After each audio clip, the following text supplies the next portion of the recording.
Bueno, gracias a Dios y gracias a todos porque hacéis un culto mucho más atractivo.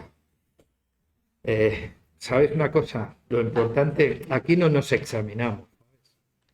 Entonces, como no nos examinamos, lo que hacemos es compartir con sencillez, con humildad de corazón, cada uno siendo lo que es.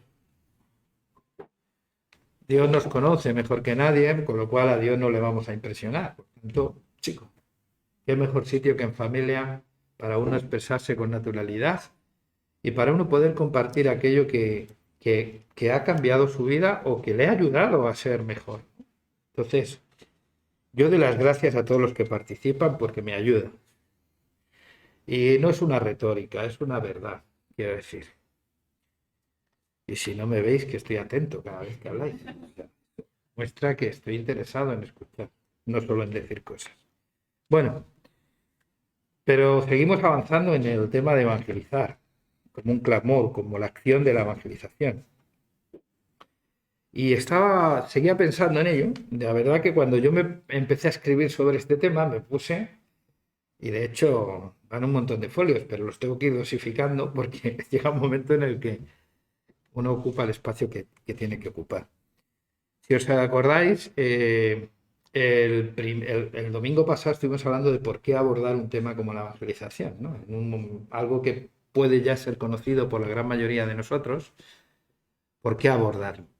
Las razones son las mismas por las que abordamos también anteriormente el tema de la oración, porque creo que se ha escrito tanto y se ha hablado tanto y hemos escuchado tanto acerca de esto, que en cierta medida como que se ha desvirtuado y tenemos que volver a la fuente. Tenemos que empezar a discriminar entre lo importante y lo secundario, entre el corazón del Evangelio y todo lo que hay alrededor del Evangelio, inclusive sus efectos que son bonitos, porque es lo que ocurre en la vida de la gente, pero que no son Evangelio. Cuando hablamos de Evangelio, hablamos de buena noticia, estuvimos hablando el domingo pasado, y hablamos de una buena noticia centrada en una persona, que no somos nosotros, aunque muchos se quieren tanto y se estiman tanto a sí mismos que no saben cómo Dios se las ha apañado hasta que ellos nacieron, pero lo cierto que el Evangelio trata de Jesús y que la vida de Jesús es la vida de Dios dada a los hombres para rescatarnos, para salvarnos. También empezamos a abordar que es lo más importante de la evangelización es el mensaje. Es decir, ¿qué historia hay que contar? Y después hablamos de cómo la contamos. Yo creo siempre que es negociable cómo contamos la historia. Lo que no es negociable es la historia que contamos. Y yo creo que en la historia que contamos hay mucho que hemos dejado de contar. Y que presas muchas veces de los resultados, de la tiranía del resultado, hemos buscado y hecho cosas y añadido cosas al discurso que no tienen de buena noticia nada, pero nada. De hecho, hay telepredicadores y evangelistas que tú les escuchas evangelizar y lo que menos ganas te das es de hablar con ese señor llamado Dios, porque tiene un carácter bastante complicado. Y así lo pintan algunos. Por eso quiero seguir recalcando que el Evangelio tiene que ver con Cristo y con los eventos en torno a la vida y la enseñanza de Cristo. Y hoy quiero abordar el primer evento.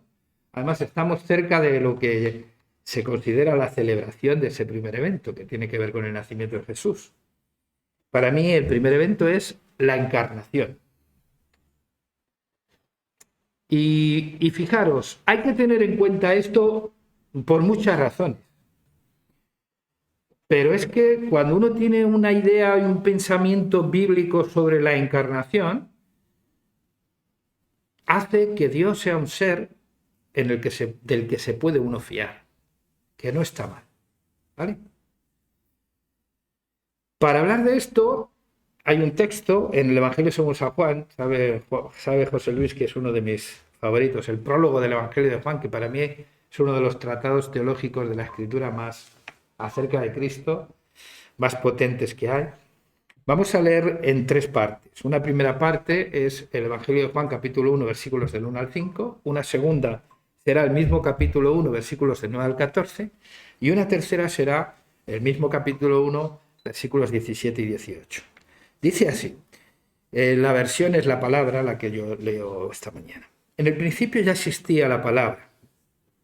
En la versión Reina Valera habla del verbo. El verbo es la palabra.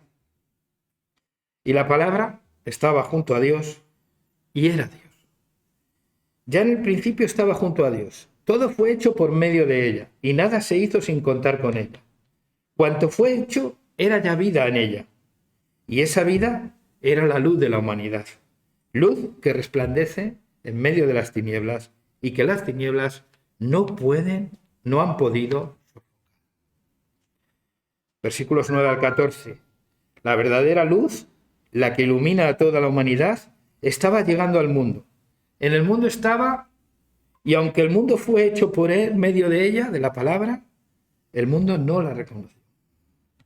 Vino a los suyos y los suyos no le recibieron. Pero a cuantos le recibieron y creyeron en ella, les concedió el llegar a ser hijos de Dios. Estos son los que nacen no por generación natural, por impulso pasional o porque el ser humano así lo desee, sino que tienen a Dios como Padre. Y la palabra se encarnó y habitó entre nosotros, y vimos su gloria, la que corresponde como Hijo unigénito del Padre, lleno de gracia y de verdad. Versículos 17 y 18, la tercera parte y última. Porque la ley fue dada por medio de Moisés, pero la gracia y la verdad nos vinieron por medio de Jesucristo.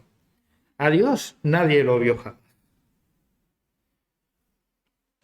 El Hijo único, que es Dios, vive en íntima comunión con Él y Él lo ha dado a conocer. La buena noticia del Evangelio de Jesucristo recoge, como he dicho, una serie de acontecimientos importantes que podéis leerlos, además, detenidamente en la predicación del apóstol Pablo, en 1 Corintios capítulo 15, viene bastante detallado, por ejemplo.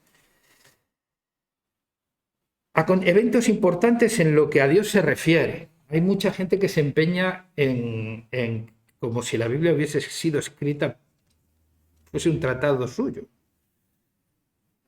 Pero la Biblia es un tratado de Dios.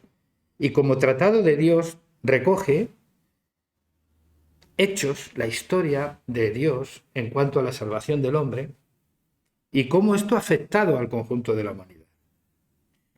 El primer acontecimiento, para mí uno de los más potentes, es el de la presentación de un Dios hecho humano.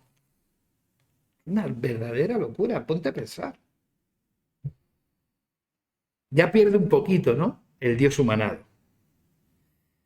En la persona de Cristo. Un Dios trascendente que se revela a sí mismo haciéndose un igual al conjunto de la humanidad. El Dios que lo ha creado todo y que hace que todo subsista por su palabra, se humaniza. He querido utilizar el término se humaniza porque está desgastándose demasiado esa palabra, que parece que es malo, ¿no?, un ser humano. Pues el Señor habla del ser humano como gloria de su creación, con lo cual, y que lo creó un poco menor que los ángeles. O sea, no, Dios no tiene la misma opinión que estos que odian la humanidad. Un Dios que se hace realmente humano.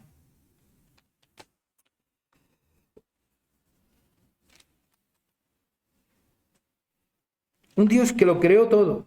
Y es importante destacar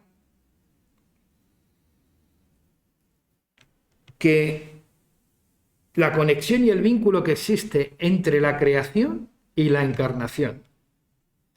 Si tú te lees el capítulo 1 del libro de Génesis, leerás: en el principio creó Dios, y luego desarrolla toda la creación. Yo he hecho el ejercicio de quitar a Dios de ese principio y poner cualquier otra cosa, y no me sale lo mismo. Pon otra cosa. Puedes poner en el principio Yo creé los cielos y la tierra. Y te encierra, seguro. Puedes poner cualquier cosa. Puedes tener una estima tal por el trabajo y la autorrealización personal que puedas poner eso. En el principio, mi trabajo. Bueno, no lo sé. Pon lo que quieras. Pero yo intento poner muchas cosas ahí, incluso buenas, mi familia. Y no me sale todo lo que salió con el principio es Dios. Creo que la mejor manera de explicar mi propia existencia es que en el principio fue Dios. Y eso lo iremos viendo. Luego te vas al capítulo 1 del libro del Evangelio según San Juan y empieza como muy parecido. No habla de que en el principio fue Dios, pero dice, y en el principio fue el Verbo. Y el Verbo era Dios.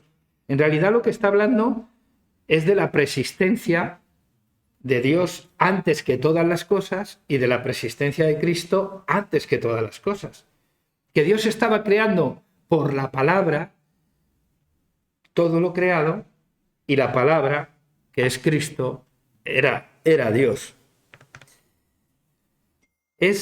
La palabra de Dios es la única que tiene el poder de demostrar una acción por medio de la verbalización.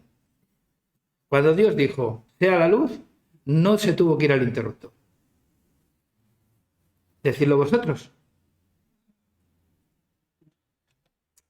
En Dios, la palabra y la acción están juntas. Y dice sea la luz y es. En nosotros, la palabra y la acción está separada. ¿Y cuántos dolores de cabeza nos trae eso, no? Porque una vez decimos una cosa y hacemos la contraria. ¿A que sí? Bueno, pero está bien. No juguemos a ser dioses que nos va a salir mal. Dios creó todas las cosas por medio de Cristo y para Cristo, como así recoge Colosenses 1:16, cuando dice que el apóstol Pablo, que Dios ha creado en Cristo todas las cosas, todo lo que existe en el cielo, en la tierra, lo visible, lo invisible, sean tronos, dominaciones, principados, potestades, todo lo creado por Dios en Cristo ha sido creado por Cristo y para Cristo. Y bueno, algunos creyentes podemos tener claro esto de por Cristo, ¿no? Y que todo ha sido creado por Dios. Ahora, que Dios lo creara para sí, eso ya no lo vemos tan claro en nuestra propia experiencia cristiana, porque a veces nuestro propósito y significado en la vida no está en Dios mismo, sino está en otras muchas cosas. ¿Qué es lo que ha ocurrido? ¿Qué es lo que ocurre? Bueno, el ser humano fue creado libre, aunque a algunos les hubiese gustado que nos crearan amarrados. Sobre todo los sectarios. Cualquier secta quiere tener seguidores que no sean libres. Les molesta la gente libre. Incomoda. Pues fíjate, Dios nos creó libres. Nos hizo absolutamente libres. Con una libertad que nos fue donada. ¿Nos fue donada por quién? Por Él.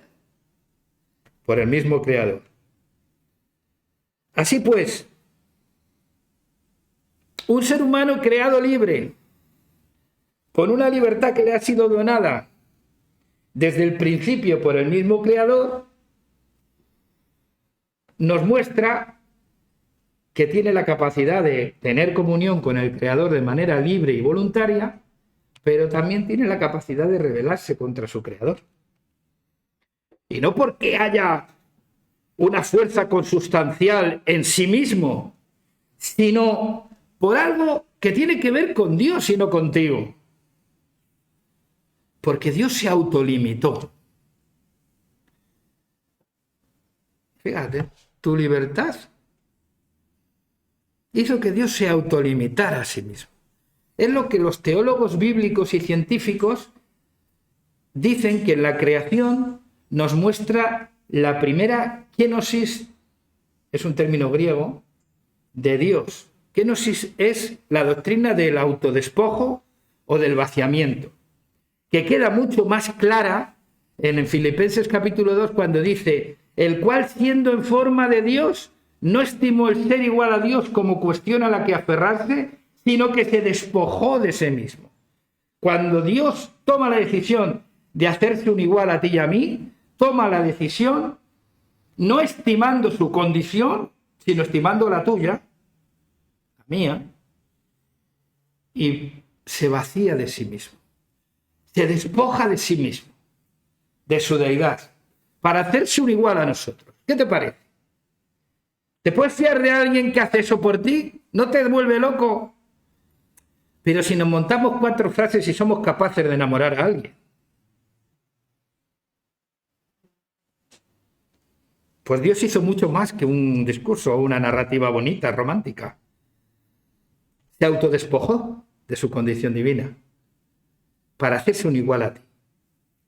Y eso hace que Dios sea un ser confiable, por lo menos para mí.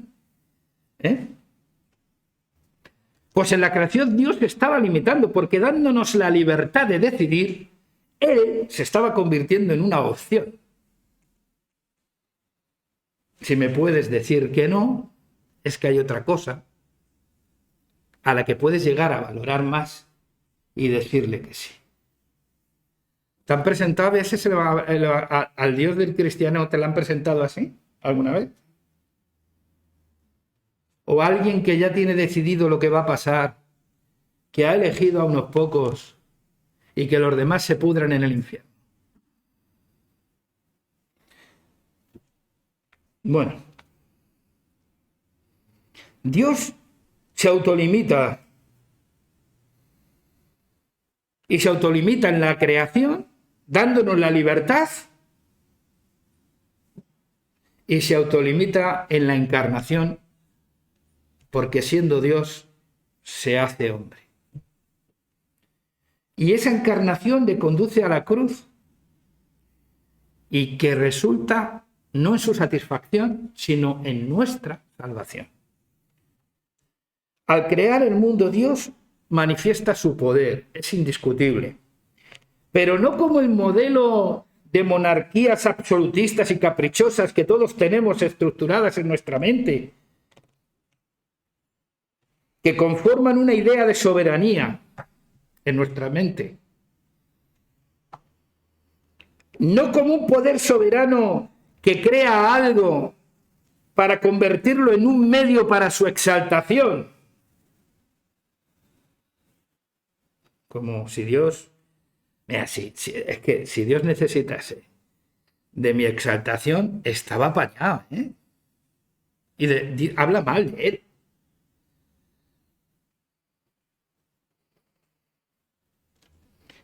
Sino que cuando hablamos del poder de Dios que se manifiesta en la creación, hablamos de un poder que nace de su propia naturaleza. Y cuando la Biblia describe y define a Dios por su naturaleza, ¿qué nos dice? 2 cosas. Dios es espíritu y Dios es amor. Así que Dios, en su soberanía, ha decidido gobernar su creación desde su naturaleza, por amor.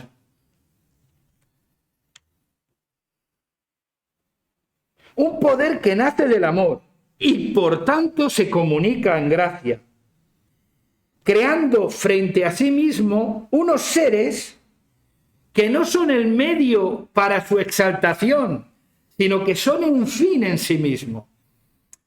Somos como seres humanos, somos únicos, porque así lo ha querido Dios.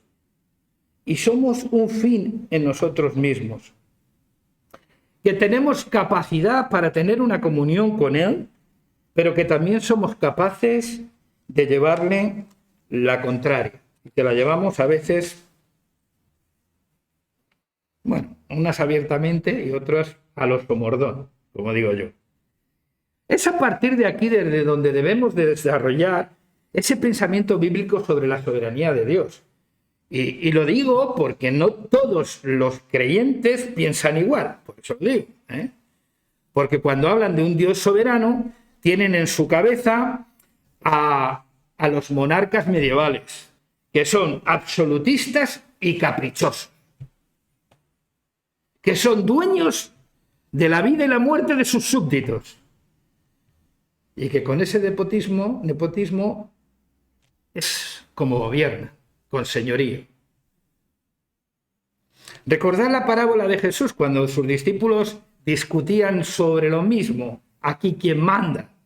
Cuando se conforma un grupo humano siempre surgen esas disputas, ¿no? Aquí quién manda.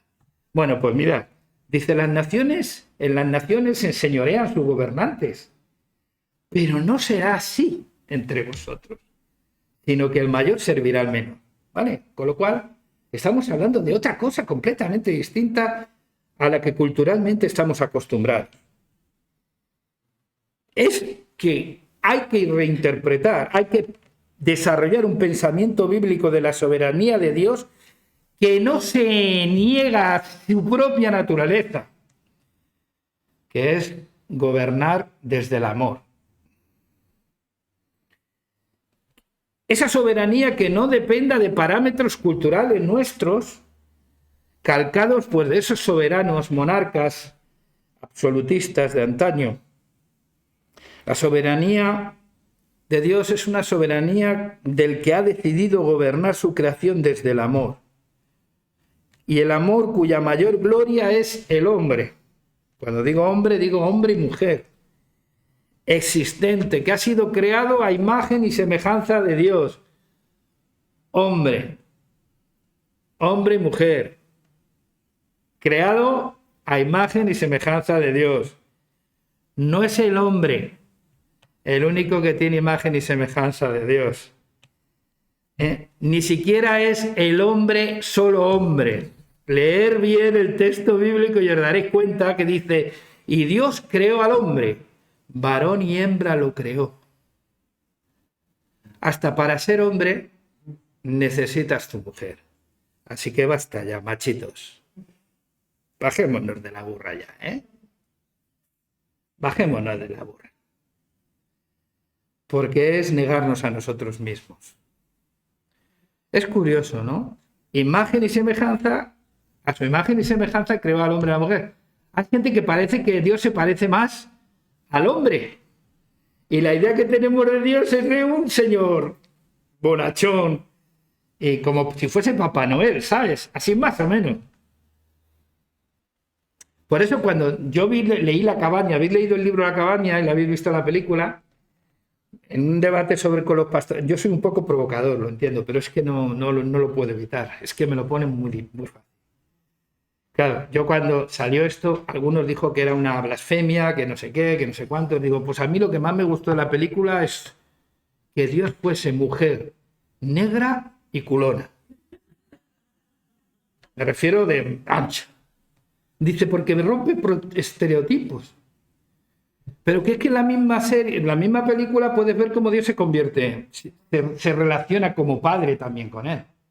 Evidentemente hay momentos en la vida en que la figura del padre está tan deteriorada que Dios se convierte en una madre para nosotros. Si se ve bien la película sin superstición y sin malo y con una mente abierta, te darás cuenta que Dios trasciende ser hombre o mujer. Dios es espíritu, ¿sabes? Pero sí es cierto que para que nosotros no entendamos, utiliza lo que se llama antropomorfismos, que es formas humanas para hablarnos de manera que podamos entenderle. Dios es mucho más que eso. Pero es para que podamos entender lo que estamos hablando. Pues Él es ese soberano que ha decidido gobernar su creación en amor y que la gloria de ese amor es el hombre y la mujer. Y eso es lo que explica que una vez que el hombre y la mujer traspasan los límites impuestos, ¿qué hace Dios? ¿Qué es lo que hizo Dios? Algunos dicen que los castigó, yo no lo veo. Yo no lo veo. Mira lo que hizo. Salió a pasear como todos los días. Dios siguió cumpliendo con su cita, ¿vale? Y empezó a sacarles conversación. ¿Dónde estás? Pues mira, es que he experimentado algo que no experimentaba antes. Cuando antes venías a pasear con nosotros yo sentía alegría, ahora siento miedo. Me das miedo, Dios. Tuve miedo y me escondí. Oye, ¿y cómo aprendiste eso? Pues que tuviste muy mala idea cuando creaste la mujer para mí, la mujer que tú me has dado. Desde entonces algunos siguen echando la culpa a la mujer.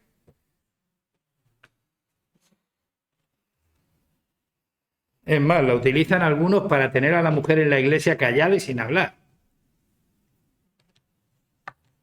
Vale. Yo no estoy de acuerdo, pero bueno, allá ellos. La mujer que tú me has dado. Se dirigió a la mujer y la mujer dijo, no, la serpiente. Y la serpiente es que ya no tenía quién. Además ya sabía quién era, ¿no? Dios, ya no hubo más.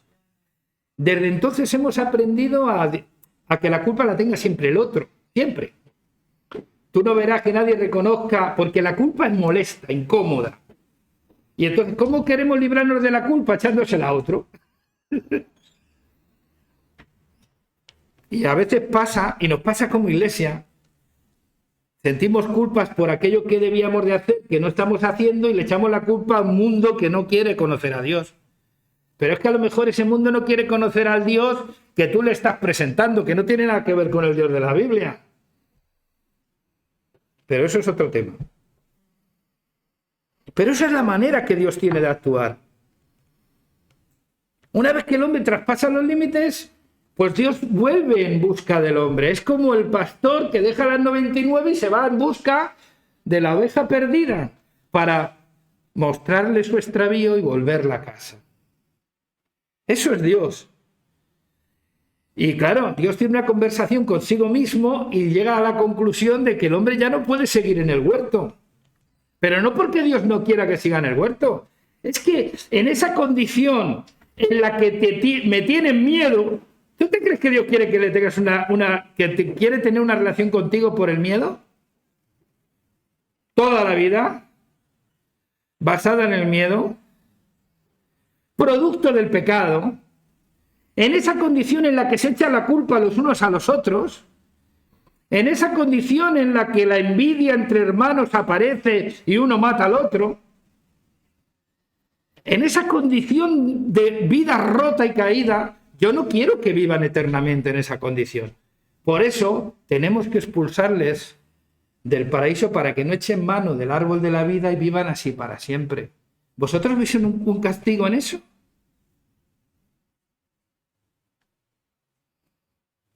¿Veis un castigo en eso? Yo veo mucha gracia de Dios y mucho amor. Y en darles esas pieles para que cubrieran sus vergüenzas.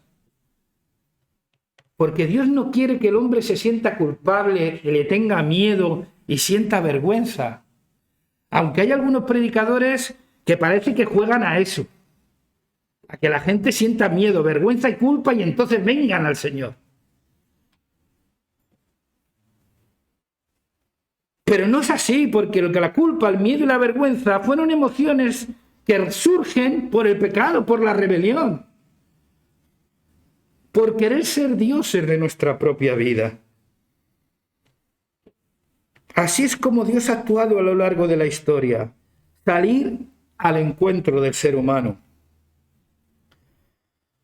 Y si así es como se manifiesta, y estamos obligados en cierta manera a pensar en Dios así como cristianos, a desarrollar un pensamiento que tenga en cuenta la naturaleza de Dios, que la hemos aprendido en Cristo, de modo que seamos capaces de desplegar ante los ojos de los de dentro y de los de fuera la sabiduría y el poder del amor de Dios, que no busca el bien propio, su autosatisfacción, sino que busca el bien y la satisfacción del otro.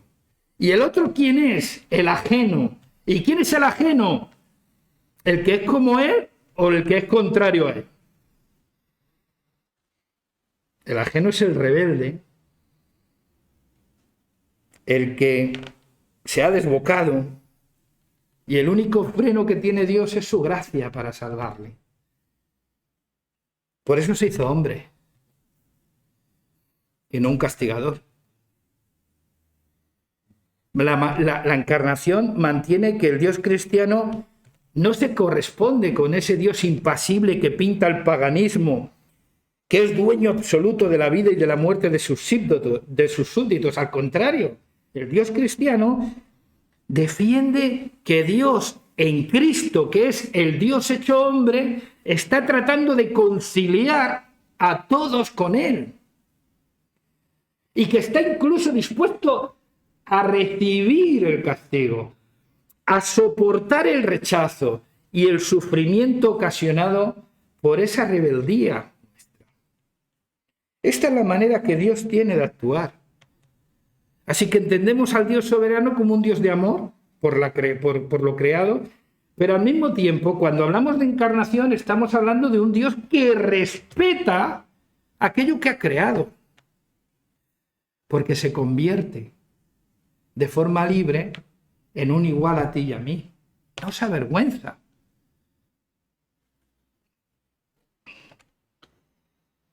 Y eso es lo que muestra realmente la encarnación también, el gran respeto que Dios siente por lo creado. No solo el amor que tiene por lo creado, sino el gran respeto que siente por lo creado. De ahí la gracia es la que toma la iniciativa y sale a la búsqueda de la oveja perdida, como he dicho antes. La creación del hombre a imagen de Dios, precisamente, tiene como fin la propia encarnación de Dios. Enfatizar el pecado humano ciertamente grave, claro que sí que es grave el pecado, pero para hacer que la gente se sienta como un gusano despreciable, no hace justicia a la imagen bíblica del hombre y la mujer, sino todo lo contrario. La vida humana es preciosa a los ojos del Creador, hasta tal punto que no dudó en hacerse hombre para poder hacerte a ti partícipe de su divina naturaleza. Léete segunda de Pedro 1:4. Porque todas aquellas promesas que Dios nos ha dado es para hacernos partícipes de su divina naturaleza. De ahí la frase que me acompaña a mí mucho desde siempre. Una vez leyendo Filipenses me vino esta frase y desde entonces trato de que sea mi lema en todo. ¿Es más fiable o confiable un Dios que se hizo hombre sin perder su condición divina que el ser humano, por brillante que pueda parecer, que en su ensoñación de ser como Dios pierde su condición humana? ¿Cuánta gente queriendo ser como Dios ha dejado de ser humano y se vuelven verdaderos monstruos? Así pues, el primer evento del mensaje de las buenas noticias del reino es ilustrado perfectamente con el niño Dios envuelto en pañales. Yo sé que para muchos puede sonar hasta irreverente, pero a mí me acerca tanto a Dios esa idea. Y esta será la señal de que ha nacido un Mesías, que ha nacido en el palacio de Herodes. Que habrá ángeles de todo tipo y condición adorándole y veréis el gran resplandor, el elemento sobrenatural. Lo más sobrenatural eran unos pañales, que me imagino que estarían hasta sucios. El niño Dios envuelto en pañales. Eso muestra que Dios no se ha olvidado de ti, ni de mí, ni de la humanidad. Es una figura, además, muy poco celebrada en una sociedad materialista que por hacer navidades laicas hace que pierda todo el significado realmente de la Navidad. La buena noticia de la Navidad, buenas noticias de gran gozo, os ha nacido un Salvador en la ciudad de David. ¿Y ese Salvador qué figura es? Pues un niño envuelto en pañales. Además, no estará en cuna real, estará en un pesebre. Es un poco escándalo el Evangelio, ¿verdad? Nos imaginamos otra cosa porque tenemos una idea distinta de Dios. Y es a veces la que transferimos a los demás. Y es lo que hace que a los demás no le caiga bien ese Dios. Me acuerdo una vez hablando con un no creyente que me empezó a decir, no, se puso la vacuna, ¿no?, contra lo primero. No, yo no creo en Dios. Cuando empecé a sacar el tema, yo no creo en Dios. Digo, bueno, pues hagamos esto. Si tú eres capaz de decirme el Dios en el que no crees, a lo mejor yo tampoco creo, tú. Y entonces te voy a hablar del Dios en el que yo creo. Tampoco saben muy bien en qué Dios no cree. Creo que sí lo saben, en ese Dios cruel, tirano, que asusta, que da miedo, que castiga, que tiene muy mal sentido del humor, que hay que vivir para autocomplacerle. En fin, es que es un rollete ese Dios, ¿eh? Dios no depende tanto de nosotros en realidad. Nosotros sí dependemos de Él. La encarnación, y termino, nos da buenas noticias. Es una buena noticia. ¿Por qué? La encarnación es una buena noticia porque el Dios cristiano no desprecia la condición humana. Ese es el mensaje de la encarnación. Cuando se hace hombre es porque no desprecia la condición humana, sino que la ama. La ama más allá de nuestra propia experiencia compleja y contradictoria. ¿Cómo nos puedes amar, Señor? Así nos decimos muchas veces. La encarnación nos da también otra buena noticia, y es que el Dios cristiano es un Dios cercano, próximo, e impasible, y no puede estar impasible, no puede permanecer impasible o ajeno ante el sufrimiento y la experiencia humana. Él se participó de carne y de sangre como todos nosotros, y fue tentado en todo, dice la Biblia, sin pecado. Pero, ¿qué le vas a decir a Jesús del rechazo cuando tú te sientes rechazado? Si Él fue rechazado. ¿Qué le vas a decir a Jesús cuando te sientas incomprendido? Si él ni en la familia cayó bien. ¿Qué le vas a decir a Jesús cuando te veas en un país distinto al tuyo y algún borrego que otro te rechaza por tu origen?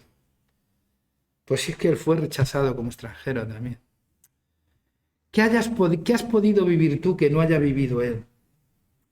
Lo único que nos diferencia en cuanto a experiencia la vida de Cristo humano a la nuestra es que nosotros, siendo tentados en todo, caemos en casi todas.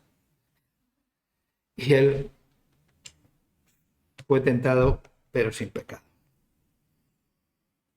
Así que Dios nos da buenas noticias, ¿no? Haciéndose un hombre.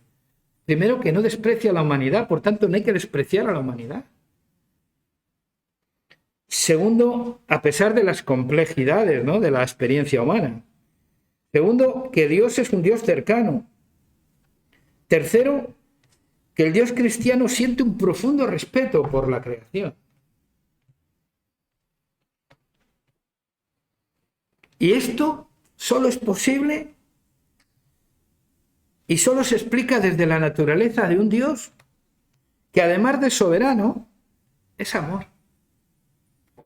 Que su manera de actuar está inspirada en el amor, que nos creó por amor, que nos hizo libres por amor, porque su deseo es tener una relación con nosotros basada en la libertad. ¿Cómo te sentirías tú, sinceramente?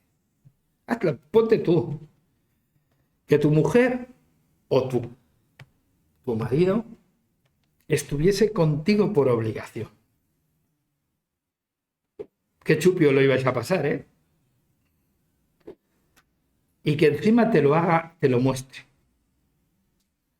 ¿O qué valor tendría el amor de mi mujer para mí si yo fuese el único hombre del planeta? Pues hombre, es que no te queda más remedio, Araceli. Lo que a veces me hace sentirme hasta bien es que digo, ojo, con todos los que hay, a veces más guapos que yo, me alegra a mí. Algo tendré. Algo tendré, ¿no? Eso es una relación significativa. Eso es una relación libre. Eso es una relación voluntaria, consentida. Y es lo que Dios quiere tener con el ser humano. Dios no quiere que esté alguien con él porque no tiene otra cosa que hacer. O porque le hayan metido tanto miedo en el cuerpo con el infierno que no quiera ir al infierno y dice, no, yo estoy aquí para no ir al infierno. Pues vaya infierno que te van a pasar, muchachos, si tu único argumento es ese. Esta buena noticia además lo cambia todo. Porque cuando tú tienes a un Dios que se hace humano y que hace todo esto por amor, nuestra forma de sentir y mirar a Dios es absolutamente diferente. Tu forma de relacionarte con Dios es otra. Pero no solo te afecta tu relación con Dios, te afecta también en tu relación con tus semejantes. Porque ya no hay esas miradillas por encima del hombro, porque venimos de la misma fábrica. Yo siempre digo que todos los pescados tienen raspas. Hay algunos que hay que ser un profesional para comérselo porque están cargadísimos de raspas, espinas. Pero todos tienen espinas, chicos. Unos más que otros, sí, también. Pero te puedes atragantar con la que más confianza te dé, porque crees que tiene menos espinas. Quiero decir que el que esté libre de pecado tire la primera piedra. A partir de ahí, sinceramente, cuando tú crees, has recibido la buena noticia del Dios que se encarnó, tu igual, tu semejante, toma otro valor distinto. Pero no solo tu igual y tu semejante. Cuando tú ves el amor y el respeto que Dios siente por todo lo creado, tu relación con lo creado es completamente distinta. ¿A que no tiras igual un papel a la carretera, a la calle, si piensas que Dios está a tu lado, que si piensas que Dios no está a tu lado?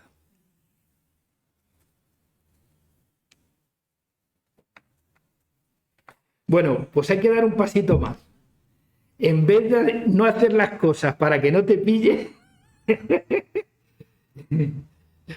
hay que hacer las cosas por corresponder a ese amor que Dios tiene para con nosotros. Es decir, si Dios nos ama, si Dios ama a mi semejante, a mi igual, ¿por qué tengo que ofender? ¿Por qué tengo que demandar de él un comportamiento que no me demando a mí mismo? ¿Por qué tengo que manipularme? ¿Os dais cuenta que esto lo cambia absolutamente todo? Lo cambia absolutamente todo. Por eso el Evangelio es una buena noticia. Y lo importante es la historia. Luego ya hablaremos de cómo lo contamos. Pero si no tenemos claro sobre quién trata y qué historia tenemos que contar, es muy posible que confundamos a la gente con otro evangelio que, como decía el apóstol Pablo, maldito aquel que predique otro evangelio distinto a este. Y por desgracia hay mucho que se llama evangelio que no tiene nada que ver con el evangelio de Cristo. Amén. Seguiremos hablando, porque de verdad yo cada vez tengo más difícil. Mira, en la medida en que conozco a Dios, me tengo más coraje a mí mismo. Y os tengo que decir la verdad. De todos los que estáis aquí, al que más quiero es a mí mismo. Al que más le doy la razón siempre es a mí mismo. Al que no quiero que pase un mal rato es a mí mismo. Al que no quiero incomodar es a mí mismo. Bueno, pues en la medida en que voy conociendo a Dios, cada vez me tengo más coraje. Me veo más capaz de cualquier tontería, me siento más igual que cualquier ser humano y siento un profundo respeto y amor por aquella gente que no conozco de nada.